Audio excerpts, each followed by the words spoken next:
Right. ఇక detail చూస్తే Davos వేదికగా తెలంగాణ ముఖ్యమంత్రి రేవంత్ రెడ్డి, ఏపీ మంత్రి నారా లోకేష్ భేటీ అయ్యారు. ఈ సందర్భంగా ఇరు రాష్ట్రాల అభివృద్ధి, విద్య మరియు ఐటీ రంగాల్లో చేపట్టిన సంస్కరణలపై వారు సుదీర్ఘంగా చర్చించారు. ఏపీలో విద్యాశాఖలో వస్తున్న మార్పులను లోకేష్ వివరించగా, తెలంగాణలో టాటా సంస్థ సహకారంతో ఐటీఐలను స్కిల్ క్యాంపస్లుగా తీర్చిదిద్దిన తీరును సీఎం రేవంత్ వివరించారు. ఈ సందర్భంగా మేడారం, సమ్మక్క సారలమ్మ దేవస్థానాన్ని దర్శించుకోవాలని లోకేష్ను సీఎం ఆహ్వానించారు. విభజన సమస్యలు పక్కన పెట్టి పరస్పర సహకారంతో పెట్టుబడుల సాధనలో తెలుగు రాష్ట్రాలు దేశానికి ఆదర్శంగా నిలవాలని ఇరువురు నేతలు ఆశాభావం వ్యక్తం చేశారు.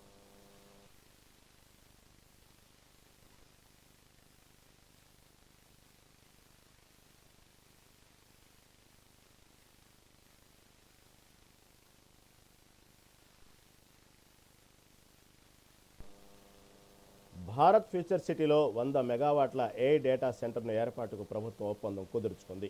దీంతో 4,000 మందికి ఉపాధి లభించనుంది. ఈ మేరకు యూపీసీ ఓల్ట్తో తెలంగాణ ఒప్పందం కుదుర్చుకుంది. సీఎం రేవంత్ రెడ్డి నేతృత్వంలో ఓ బృందం దావోస్లో పర్యటిస్తుంది. ఈ సందర్భంగా పారిశ్రామికవేత్తలతో వరుసగా భేటీ అవుతున్నారు. ఇందులో భాగంగానే కీలక ఒప్పందాలు జరిగాయి.